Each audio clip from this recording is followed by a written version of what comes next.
want to stay, that's the dirty, dirty love. I'm still in love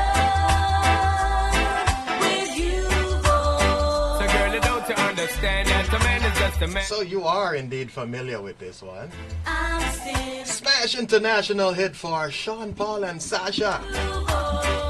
I'm still in love with you. And here to join us, the man who's responsible for this one, for producing it and for putting the whole thing together.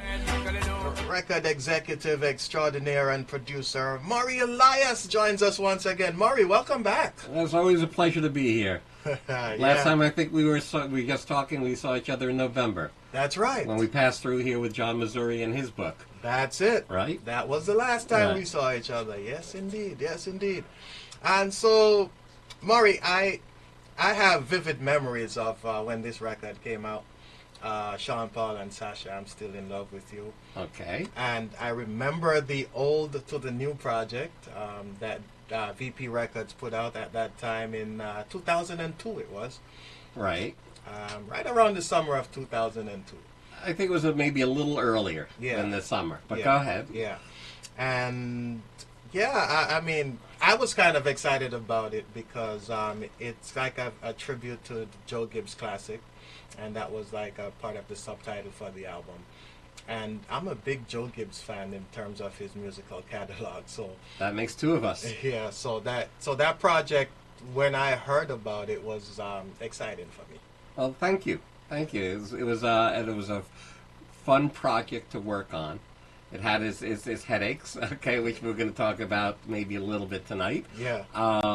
But yes, and what most people don't realize about that project is that really was the first incarnation or appearance of Sean and Sasha doing I'm Still in Love. Yes. Obviously, most 99.9% of the world knows that song from Sean's Dirty Rock album. The Dirty Rock album. Okay. Yes. But it really was made for the Old to the New project. Right.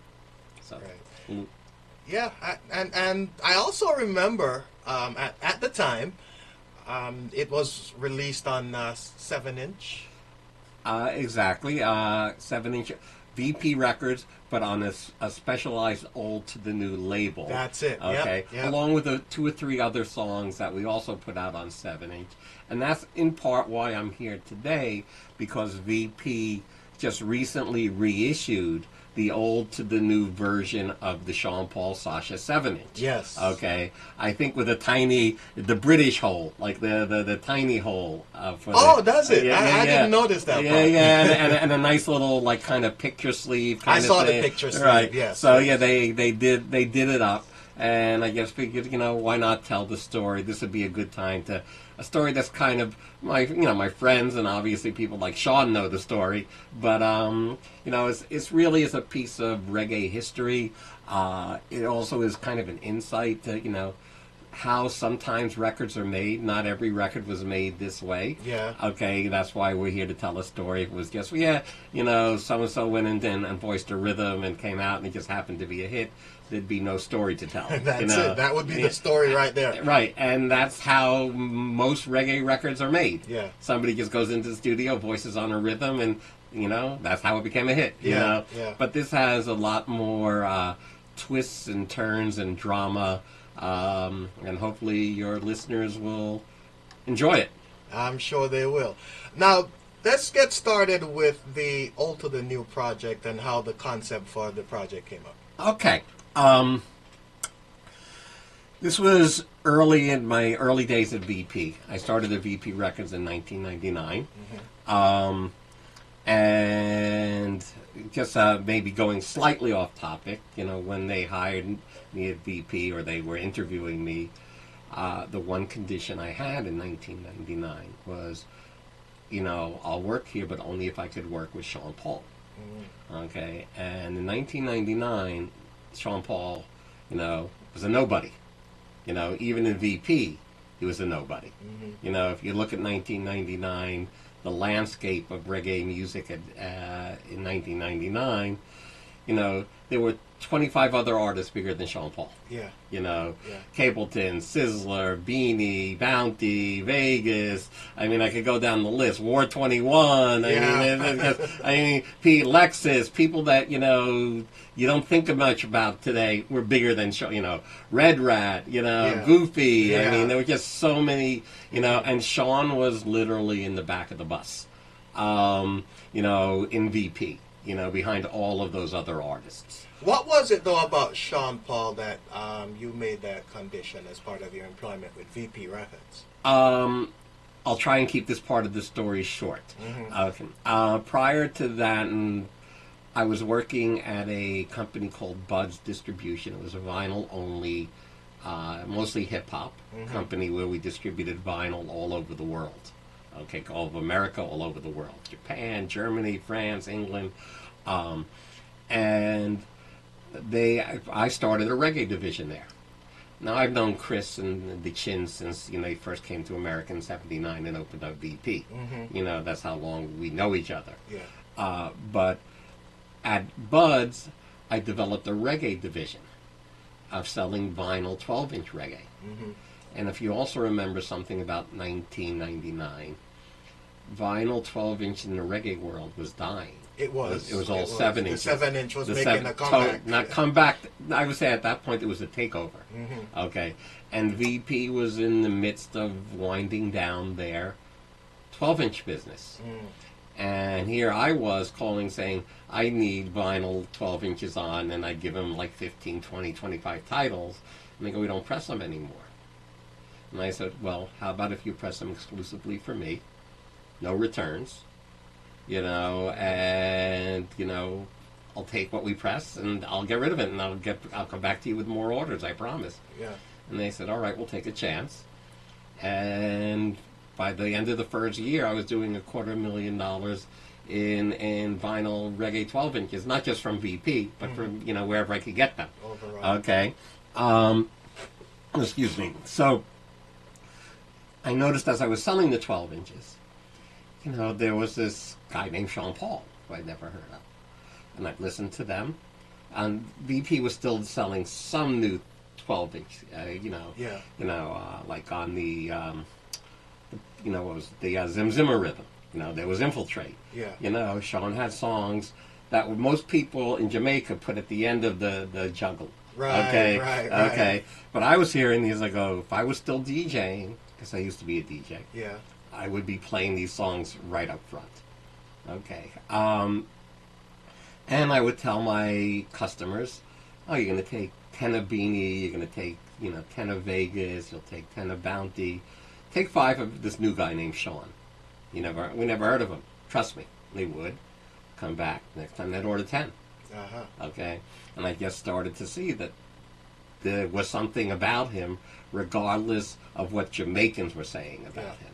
Okay, that he was connecting to the hip-hop stores that I was selling to. Because to be honest, I knew the early songs. Right. But I really started to notice Sean Paul because he was being played a lot by Hot 97 around 2000. Well, this was in part what we did. We eventually, when they hired me, I said, well, listen, I just think Sean Paul is the guy. Not right now, but he's going to be your biggest artist. He's going to be bigger than Beanie Man. He's going to be bigger than all of the above. And you saw that just by hearing his early material. Hearing his early material and seeing how it went from, stores taking 1 or 2 copies. Now, these aren't reggae stores. Some of them were. Yeah. But these are hip-hop stores that sold dancehall. Okay? And, they just wanted, they wanted Who Am I? Okay? Yeah. They just wanted the hits. Yeah. And I would kind of convince them to take a copy or 2 of Sean. And then when they would come back for reorders on that rhythm, the next time they say, you were right about that Sean Paul guy, I'm going to take 5. Yeah. And that was what I saw. So, and then what I heard was what I heard. And having been a DJ that had a reputation, I was never a reggae selector. I was never specifically a reggae DJ, although I used to play in some reggae spots in Manhattan, like Reggae Lounge and Isaiah's.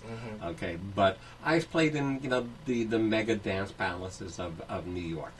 The Ritz, the Peppermint Lounge, Limelight, the Tunnel, Mars, places that held 1,000, 2,000 people. And we were playing dance music. Yeah. Okay, but I had the reputation of the guy who always had these really cool reggae joints or dance hall joints that nobody else had, that I would play them at the peak hour, and people would go like, "Oh, what's that record?" My fellow DJs, where'd you get that record from? What is that? Could you get me one next time you go to Brooklyn? And so with that reputation and that experience, I just had an ear for finding the dance hall records or the reggae records that would get over with mainstream crowds. So that ear was what I kind of heard with Sean Paul years later. Yeah. So that's why I came into VP with that. Yeah. That's my entrance. One day I'm sitting in the lunchroom with Chris Chin, and we're just talking. And back in those days, wait, let me rewind. Back in those days, and I'm going back to the 80s now, one of my biggest records in these clubs, like the Ritz, was Uptown Top Rankin', okay, which was the #1 single in England on the pop charts. Right. Okay, in America it was not a pop record. Right. It was just an underground club record. Wasn't even a big club record. In the downtown clubs in New York, not the discos, okay, but the downtown clubs, like Danceteria, the Mud Club, the Ritz, those kind of clubs. It was a huge record, okay, and being that I had more of a reggae background than most of the DJs in New York who were kind of playing this record, I had other records on the rhythm. Okay, and the record, and I couldn't juggle 10 records on the rhythm because my crowd wouldn't handle that. Right. I could juggle 2 or 3 songs on the rhythm. Right. Okay. Most of the times I would just play the hit and that was it. But if I had something that I said, okay, I could play 1 or 2 more songs on this rhythm, and the song that always followed Uptown Top Ranking was Marcia Aikens and Trinity, I'm Still in Love, the Joe Gibbs version. Yes. Okay. And, I always remembered that years later as a song that I thought could be a hit record. Okay. Because the reaction in the clubs, for me back in the 80s, where people just loved that song almost as much as they loved Uptown Top Rankin'. Yeah. So it just stuck in my mind for years, not knowing back then that I would one day be doing A&R, and that I would actually have an opportunity to make the record that I wanted to make with that. Okay. So here I am with Chris, and I say to Chris, "Hey Chris, I have an idea for a song, for a record." He goes, "What's that?" And I say, "I want to do a cover version of the Joe Gibbs version of I'm Still in Love, not the Elton Ellis version." Because to me, Studio One was too lo-fi for the big clubs that I worked in. It just wouldn't get over. If I was playing in a lounge, if I was playing in a side room in a club, like not the main room, I could play Studio One. Okay. But if I was playing in these big things, that was one of the beauties of Joe Gibbs. The sound. The sound. Just the production, the sound, the mixes that Errol Thompson, E.T. There was just something that those mixes, the only thing that was coming close out of Jamaica was what Stephen Stanley was doing out of Compass Point. Yeah. Okay. It just had a production sound that I could play Joe Gibbs records. I was playing, Your Love's Got a Hold on Me, Lady Ann Informer, Money in My Pocket. I could play those records in big clubs. Just because the production sat side by side with the dance records I was playing. With the international production Right. standard. It didn't sound lo-fi. It sounded, that sounds like a record. So I said to Chris, I want to do this version. And this was 1999, early 2000, right when I got the VP. And I want to do a version of this with Sean Paul and Sasha. Now, Sean Paul hadn't even had to Port Them or Hot Gal, which were his first 2 kind of crossover records. Right. Hot Gal Today. Yeah. Okay, which I had done a remix with Steely and Clevie on the Punani rhythm. Which I remember, yeah. Okay. Because I first remember it on the Street, Street Sweeper. Sweeper. And then I remember, I think I first heard the Punani version on Hot 97. Well, we're jumping one step ahead, but yes, you're exactly right. We were working, I said to Chris when I first started working with Sean, the first record I wanted to promote as a single was Have to Get the Gal Ya, which I renamed. I was the one who renamed it Hot Gal Today. Okay. Because no American DJ on Hot 97 was going to start saying Have to Get the Gal Ya. Yeah. So we made it, we anglicized it. We made it into English. So I renamed it. But hip-hop DJs, which were now playing dancehall, like Beanie Man, Who Am I, and Heads High, and Tonto Metro and Devante. So dancehall was starting to make inroads. Yes. And I thought, for Sean, also with Vegas on the record, and Vegas had Heads High, Sean would, that would be a good entree. Yeah. So we tried working it, but we got a lot of pushback because as hot as the Street Sweeper rhythm was in Jamaica, it wasn't the kind of rhythm that hip-hop DJs were feeling. They guess they were like, the rhythm is just not working for us. Yeah. So I came up with the idea. I said, well, Steely and Clevie have the Punani rhythm.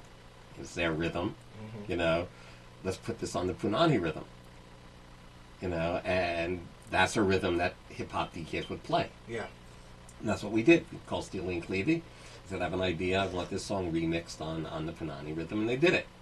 And we went with that version, and that version started to get some traction on Hot 97, which is when you heard it.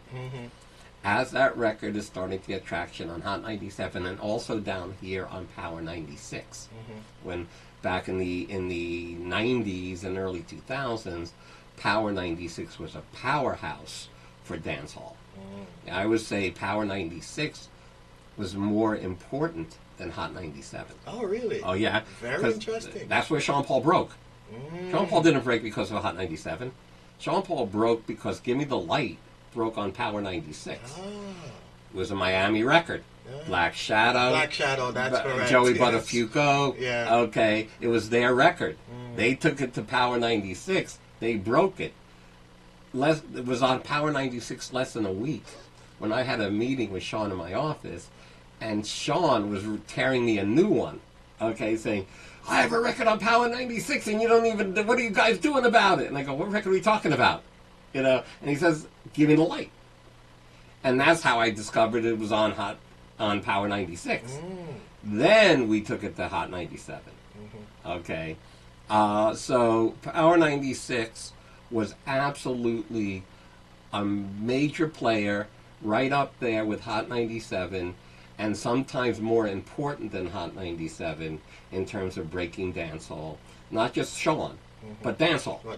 Okay, all through the 90s, starting with the Tonto Metro and Beanie and Vegas, all the way through to the Sean Paul run. Okay, to the mid 2000s.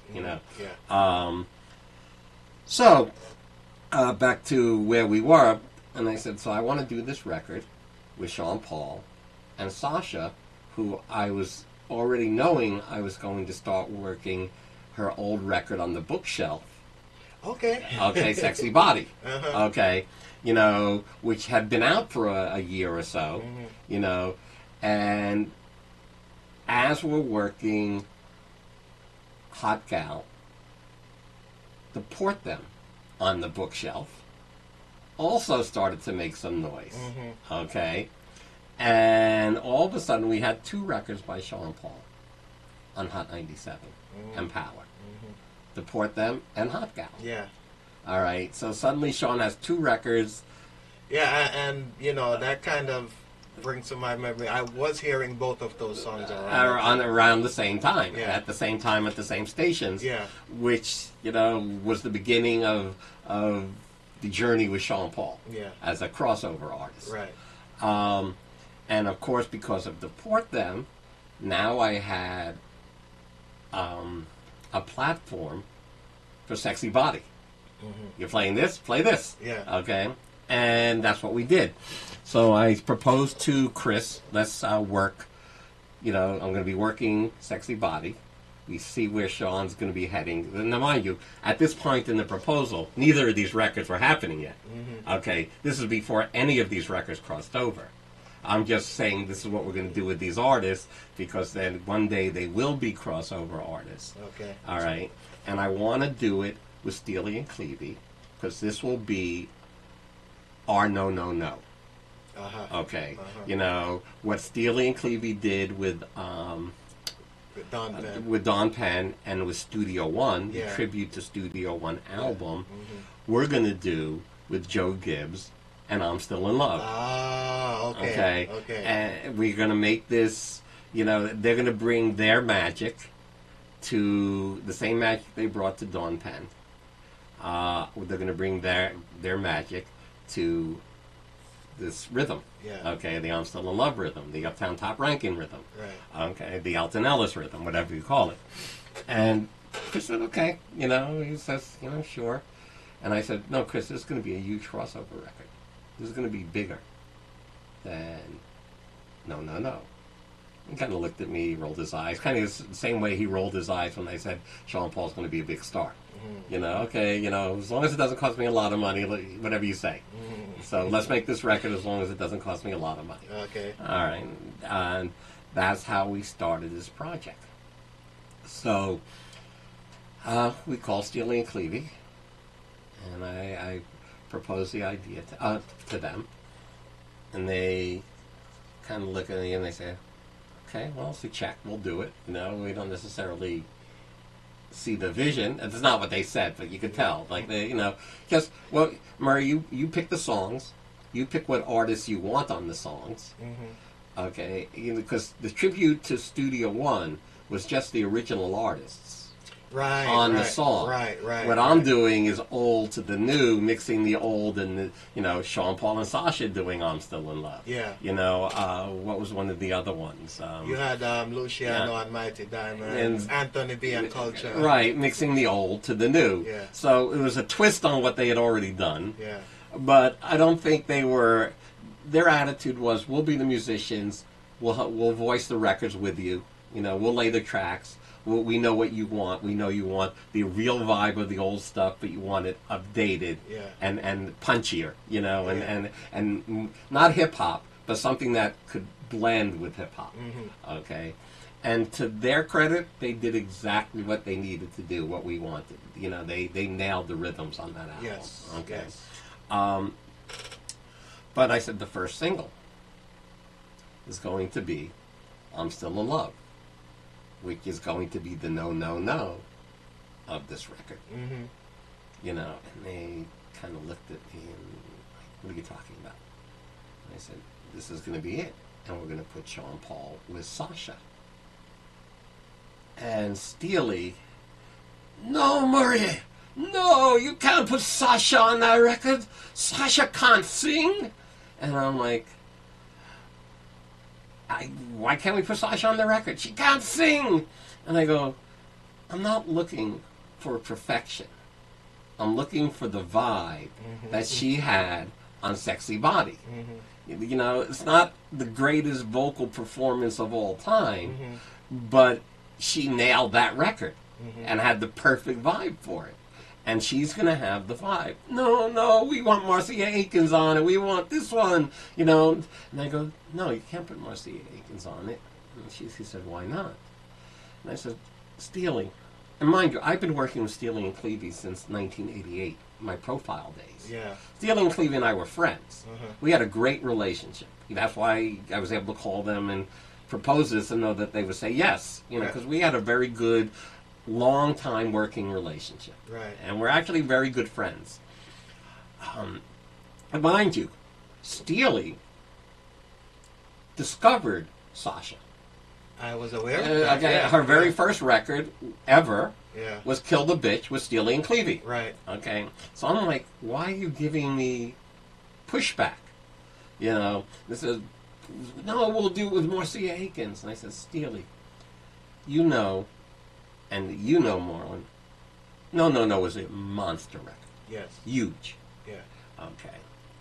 But it did not cross over the way, say, a Shaggy or a Sean Paul record did, or even the way the Beanie Man record did. Mm-hmm. It was not a radio hit. If you think about it, it wasn't that big on Hot 97. No. It wasn't. It wasn't. Okay. But it was huge in the clubs. It was huge in the mix shows. Yeah. It was huge in the pop clubs. Yeah. Okay, but it was huge in the hip-hop clubs. Yeah. It was huge everywhere. But it just never crossed over. It wasn't big on MTV. And I said, the reason the record never crossed over, and I say this with all love and respect for Dawn Penn, when you made the record with Dawn Penn, she was like 60 years old. Yeah. 20-year-old kids aren't going to like be looking up to a 60-year-old lady. Yeah. The marketing, they made a video and they tried to cover it up. They kind of pushed her in the back. I saw that. I noticed that with the video. Yeah. I'm not putting Sean with his grandmother in the video. Because to be honest, Murry, when the project came out, which project are we talking about? The Old to the New. Okay.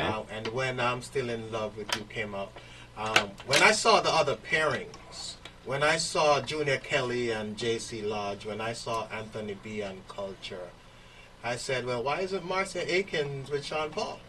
Well, now you're finding out. That was my question. Okay. Because everybody else was an old and a new. Yes. Okay, why is this a new and a new? Yes. Because I knew this was going to be a huge hit, and it could not be a hit with a 50, 60-year-old woman.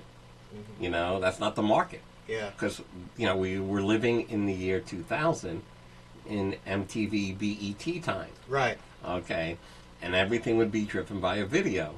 And the reason that as big as No was, it didn't get bigger because MTV would not program the video because of that issue. Yes. Okay. Yes. That's what held it. Wasn't the music. It wasn't the music. It was the video. And realizing that, I said, we're not going to make that mistake. Yeah. Okay. I have two young, up-and-coming crossover dancehall artists, and that's going to blow them up. Yeah. And Steely was like, no. And I went, why are you so adamant about this? And he just would not do it. And this went on for 2 to 3 months. And to me, the Old to the New was the wraparound for the single. Mm-hmm. Without the single, there's no point to doing Old to the New. Okay? And I just needed a context for it because we're not working on Duddy Rock yet. Mm-hmm. We were just finishing up stage 1. Right. Okay, we haven't even started Duddy Rock yet. So this went on for about 2-3 months. Chris got involved. We were trying to, coax them, twist their arms, whatever. And they were really stubborn about it. And finally, saying, just give her a chance. Bring her in the studio. Let's record her. If it's great, we use it. If it's bad, we don't. Yeah. Just give it a shot. Give her a chance. I mean, why are you saying no way, no way? They still said no way. Finally, I just threatened to pull the project from them. I'll get Sly and Robbie to do it. And they finally came around when we threatened to pull the project up from them. And they gave her a shot. All right. And to Cleavy's credit, because then Cleavy took over voicing Sasha. Mm-hmm. Okay. And to me, again, I was not looking for perfection. I was not looking for like classic, great, vocals. Yeah. I was looking for the vibe she had on Sexy Body. Mm-hmm. That like a teenage girl could relate to that vibe. Yeah. Okay. Yeah. And that's really what reggae music or dancehall music always is. It's a vibe thing. Yeah. The records have a vibe or they don't have a vibe. For sure. For sure. And the ones that have the right vibe are the big hits. Yeah. Whether it was Shaba or Supercat or, Nadine Sutherland in Action, records have a vibe. That's it. Okay. And that's all I wanted to see, is to see if she can bring that vibe to this. And Cleavy, was working with her now on the vocals while I was in New York. I would come down periodically, to see what was going on. And, you know, he went for the perfection. Yeah. Okay, and, you know, did a lot of studio tricks and backing vocals and, you know, surrounding her with other vocals and stuff. And that was fine. You know, that was fine. But it wasn't quite the vibe. You know, it was missing a little of the vibe. It was a little too perfect. Okay. But I was happy that at least we got something we could live with. You know, it was a compromise, and we can now move forward with Sean. Okay. Okay. So, you know, we had the vocal that Sean can now bounce off of. Yeah. Okay. And in my mind, it was going to be like all the classic combination records that came before it. You know, like Shaba, you know, Twice My Age. Yeah, with Krista. Yeah, you know, or Mr. Loverman. Mr. Loverman, you know, yeah.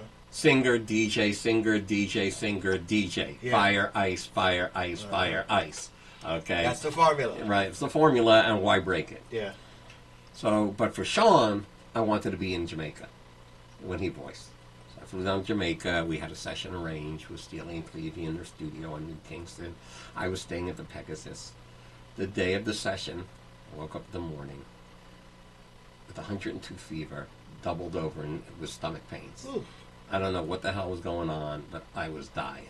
You know, I was like, what the hell is going on? I can't, like, barely get out of bed. I called Lloyd Stanberry, who was Steely and Clevie's lawyer and manager, and had an office right, you know, in the building with the studio. Told him how sick I was. And he said, oh, I got a doctor. I'll get you a good doctor. And he found me a good doctor and told me where to go. And it happened to be pretty close to the studio, so I get into a taxi and I stop at the studio, and Sean is there with Steely and Clevie.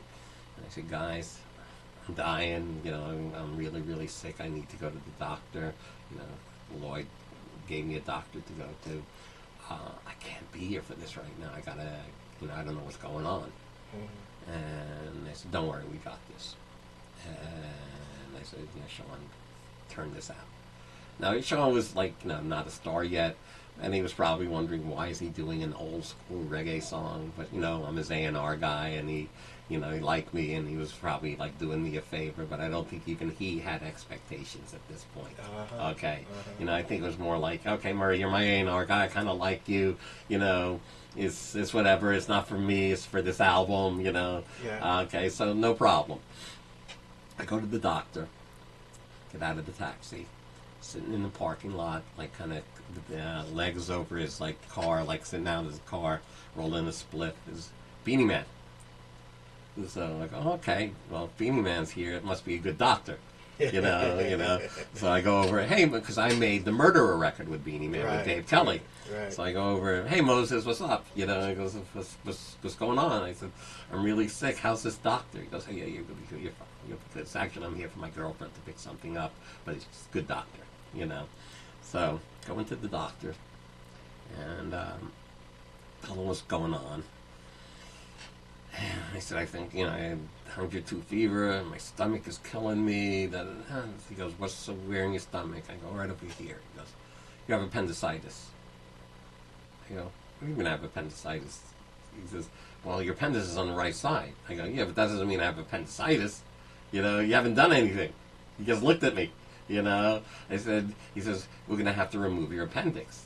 And I'm like, do I look like a sucker, like walking in here and like, oh, good, we're going to take this guy's money and give surgery. I'll make $10,000 real quick, you know. And I'm like, there's no way I'm going for surgery in Jamaica.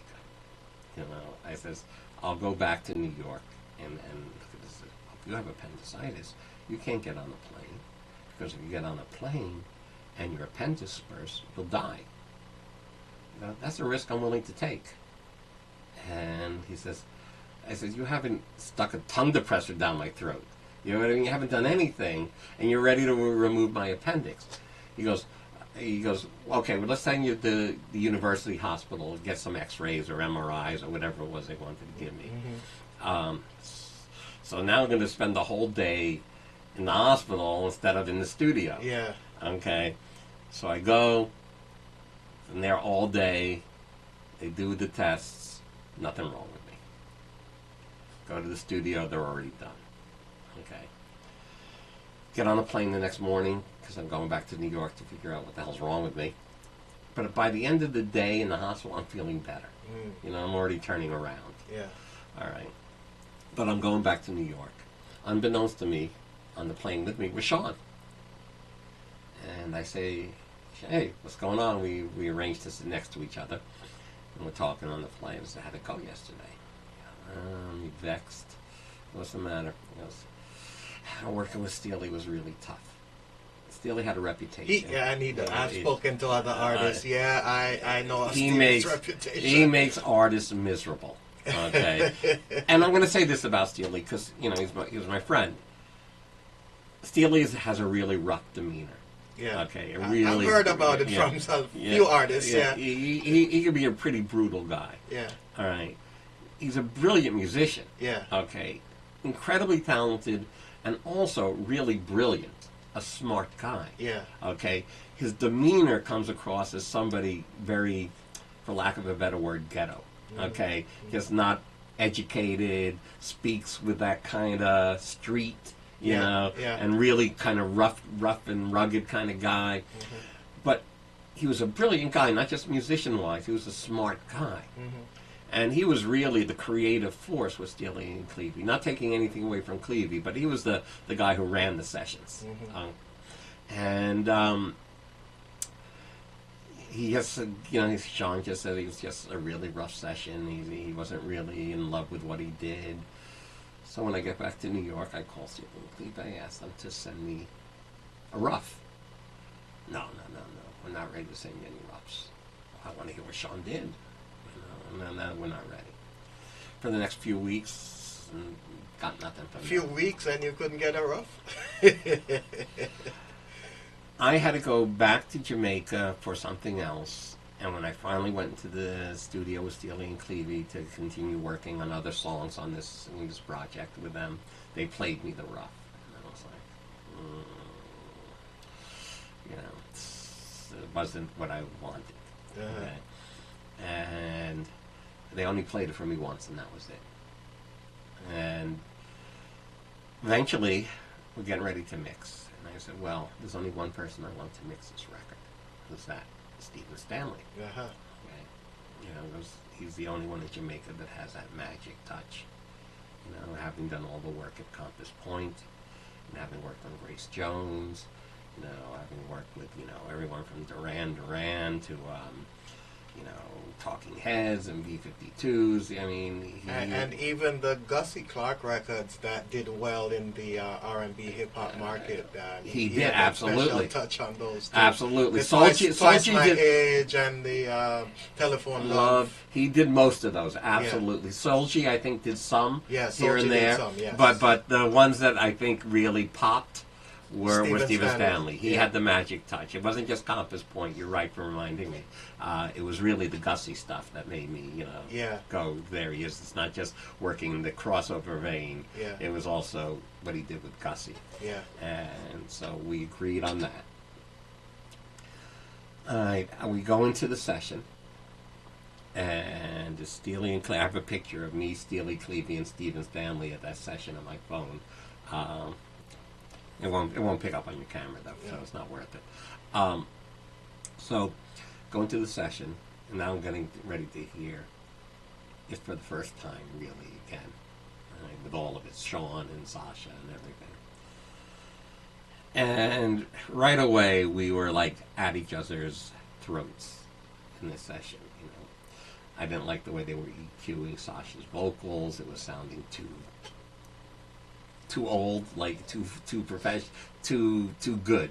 It didn't have that rough edge to it. Right, didn't have the vibe. Okay, it was too good. It was missing the vibe. And I'm realizing for the first time that Sean has a verse all the way at the end of the song. What I didn't realize coming into the session, but it was all starting to fall into place. In the interim between when we first started this project and first started this single, and months later when we're now getting around to mixing I'm Still in Love and some of the other songs, Sean's star was really rising. Okay, you know, now we're well into Deport Them and whatever. It's pre-Gimme the Light. Yeah. Give me the light. Yeah. Okay. But Sean's star is rising, and they see it. And, Sean's not going to be part of Steely and Cleavy's camp. He's they're not going to be able to bring Sean in as one of their artists. Mm-hmm. So what they did was bring Sasha in. Sasha was now part of the Steely and Cleavy camp. I don't know if they signed a production deal with her or whatever, but they embraced her. Mm-hmm. So suddenly what should have been a Sean record featuring Sasha sounded like a Sasha record featuring Sean, which the version of the song I played you earlier this evening, with Sean having one verse at the end. Over 2 minutes into the song. Over 2 minutes into the song. He didn't have the ad-libs. His performance was flat, as Sean kind of indicated, based on his vibe of that session that day. Yeah. It was just all off. And Steely and I are just... It was like no other session I had ever been in. It was really brutal. To the point where Steely and I were starting to come to blows. Oh, really? Yeah. It was that serious? Oh, yeah. No, it got to the point where we were like this with one another. And Cleavy had to pull Steely away. Stephen Stanley had to pull me. They pulled us apart. Oh, my goodness. And of course, if you know Steely, he's a big guy. I probably wouldn't be here telling you this story had we actually gotten into it. Okay, so I'm not pretending anything about what I would have done that day. I probably would have been dead that day. All right, but we really got into it, and and they pulled us apart, and the session shut down for 2 hours. Mm. Wow. And Cleavy took Steely outside. Stephen Stanley took me outside, 2 separate places. Yeah. Just to calm down, calm everything down. And when I finally, my nerves got a little less unrattled, I turned to Steve and I said, listen, this is my session. I'm paying for it, not them. Okay, I'm the boss. This is what I want you to do. When the session is over, I want you to give me all these passes. I want a Sasha a cappella. I want Sean a cappella. I want an instrumental. I want an instrumental with just Sasha. Give me all these different passes. Yeah. Because I'm going to go in and redo this record. Okay, and I just need the passes, and I need the acapellas. Really, I needed Sasha's acapella because I knew I was going to do Sean over again. Oh, you're going to revoice Sean. You're right, I'm going to revoice Sean. All right, I thought I was going to, but I didn't have any. I have yet to reach out to Sean and Jeremy about this. I just knew the next day I was going to, and I was hoping that they would agree. Okay. So don't tell Steely, don't tell Cleavy. Just shut the session down, and what was typical for the session that goes late at night is, the engineer will say, all right, go home, I'll make all the passes, pick up the tapes in the morning. Yeah. Okay, which is what happened, which gave him the opportunity to give me my tapes and give them their tapes. Okay. And so they walked out with the finished mix that they were happy with, and I walked out with that mix, but also all the parts I needed. Okay. Next day I called Sean and Jeremy. I told them what happened. And, Sean was never happy with his vocals, so he said, okay. And Jeremy had his studio at Jacks Hill Road, Two Heart Studio. Yeah, the Two Heart Studio. Which was like basically a room in his house. Yeah. Okay. And where he recorded Who Am I and many other hits. And they said, let's do this. And I said, okay. We went into the studio that night or the next night and wiped off all of Sean's vocals. We EQ'd the Sasha a cappella to get more of a vibe to it, and revoiced Sean from the get-go. Sean wrote an extra verse. We moved his verse that was at the end of the song that he re-recorded. We moved that and made that the first verse. Then he recorded a new verse to be the second verse. Did all new ad-libs, new intro, everything. All his vocals were new. Yeah. And that was the version. that I walked away with out of Jamaica, but Steely and Clevie never heard it. Now we finally finished the old to the new album, and we're getting ready to press up these 45s. Yeah. You know, we picked up a couple of them. I'm pretty sure we did. I only really remember clearly right now, I'm Still in Love, but I think we did there was Junior Kelly. Junior Kelly and JC. Culture and Anthony B was also 45. Okay, good. Paris Hammond and U-Roy, I think not at the onset with the others. But we came but later. later down the line, Paris Hammond and U-Roy was a 45. I'm glad you're here remembering this, because, you know, I kind of forget sometimes, you know. You put out so many records over the years, you kind of forget some of them. Yeah. Not that they're not great records, but they, whatever. So, yes. So, now we're getting ready, and we do the first run of 45s, which is at least what BP now has reissued, the Sean Paul one. Yeah. Yeah. And we put them out, and of course Steely and Clevie got a copy, and it was the very first time they're hearing this other version of their song for the first time. Yeah. And they went ballistic. I'm in New York. I get a phone call, and Steely and even Clevie are both on the phone, screaming, yelling, cussing me out. I'm pretty fluent in Jamaican cursing. Okay, you know. All right. But I learned a lot of new Jamaican curses that day. Okay. You know, it was a really brutal call. And they hung up, and that was the last time I ever spoke to them. It ended not just our working relationship, it ended our friendship. Oh, my goodness. Okay, and they were pissed off because they had... Now, mind you, I'm Sasha's A&R. Yeah. My goal is to make Sasha a star. Okay, and I knew how to do it. And how to do it was to make Sean Paul, who was already on his way to becoming a star, is his record carrying Sasha. Yeah. Okay, so that's how you break artists in the music business. You have the bigger artists introducing the smaller artists. Yeah. Okay, you know, but in their mind, Sasha was their girl, and it should have been her record. Okay. Yeah. I think that was part of their anger. Yeah. But the other part of the anger, and I think which was the primary anger, a reason for their anger, was you went behind our back, and we're Steely and Clevie, and how dare you? Okay. Yeah. You know, and I understand that. Yeah. I mean, you know, the reason I got into reggae music was to work with people like Steely and Clevie and Sly and Robbie and all the greats that I have worked with over the years, Barrington, Cuddy, you know, Tonto and Devante, you know, it's like, so I respect them, but sometimes you just got to do what you got to do, and it wasn't really their record, it wasn't their idea, it wasn't their concept, it wasn't their vision, and it shouldn't be their final mix if it's not my idea. Okay, so I took matters into my own hands, and I got, you know, what was coming to me, even if I was right. You know, that was the end of our friendship. Wow. You know, that was 2002, and we never spoke again. Wow. Okay.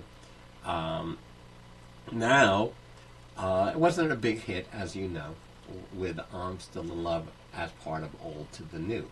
Well, actually, it was a big hit in the reggae market, because that was the big record in the reggae market. Okay. Not the dance, as opposed to the dance hall market? Or is you just talking about the Jamaican market? The Jamaican market, at least in New York. That was the big record, along with Culture and Anthony B. Did well, you know.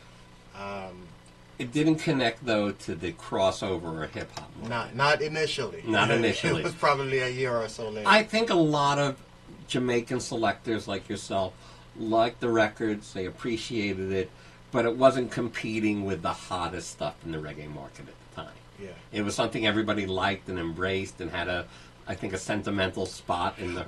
Well, to be honest, my trek at the record shops, I saw them moving some copies. Oh, okay. Well, thank you. Yeah, because I frequented Moody's Records, and occasionally I made the trek over to Queens at VP, and I saw they were moving copies. Okay. Well, they were moving copies, and those were the two big ones. Culture and Anthony B. and I'm Still in Love. Yeah. Okay.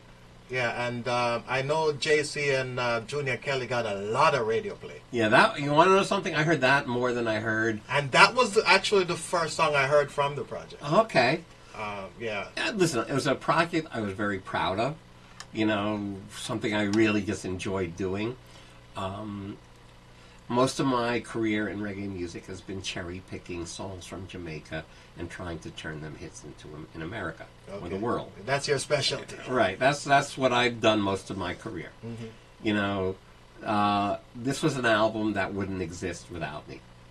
This was a single that wouldn't exist without me. Mm-hmm. This record would have never been made if I didn't make it. Okay? Yeah. It's not like Steely and Clevie had the idea. Right. You know, so this is something that I feel proud that I was able to add to the reggae catalog. Yeah, there you go. Yeah. So here we are. The record comes out. Now we're working on Dirty Rock. Mm-hmm. Okay. And as we're working on Dirty Rock, I convinced Sean and Jeremy to put I'm Still in Love on the album, on Dirty Rock. And they say yes. Now we're still working on Dirty Rock, and I get a phone call from Mark Ronson. You know who Mark Ronson is? Yes. Okay, but for the sake of your listeners who may not know who Mark Ronson is, at that time, Mark Ronson was the A-list celebrity DJ. Mm-hmm. Okay, mm-hmm. If Gwyneth Paltrow was having a party, he was the DJ. He was the DJ. Okay, you know, if Puppy was having a party, he was the DJ. It was Mark Ronson. Right, Mark Ronson was every celebrity used Mark Ronson. He was yet to be a producer. Okay, now for those of you because I would know him as a producer later. Right. For those of you who don't know the whole Mark Ronson story, Mark Ronson produced Amy Winehouse. Mm-hmm. And then went on to work with Bruno Mars with Uptown Funk. Yes. All right, and became an artist, producer, celebrity himself. But at this stage of his career, he was just a celebrity DJ. Right. So what, Murry, hold that thought. Okay. The station break is coming up on us. And we're going to pick up the story right there with getting a phone call from Mark Ronson. Okay. We're talking about the making of the big international hit, I'm Still in Love, with Sean Paul and Sasha. And Sasha, on the other side of the break, we're going to pick up the story with Murry Elias, who was responsible for that record. Well, in come the thing them call a broken heart. This blessed love will never part. They don't know it from the start. Me tell them say I'm dirty, yeah. A Sean Paul and Sasha, come sing for them, baby. Though you make me holler, though you make me sweat, I can't get your tenderness. Still I can't get you off my mind. What is it about you, baby? I dirty love. I'm still in love with you, boy. Well, I'm a hustler and a player, and you know I'm not a stayer. That's a dirty love.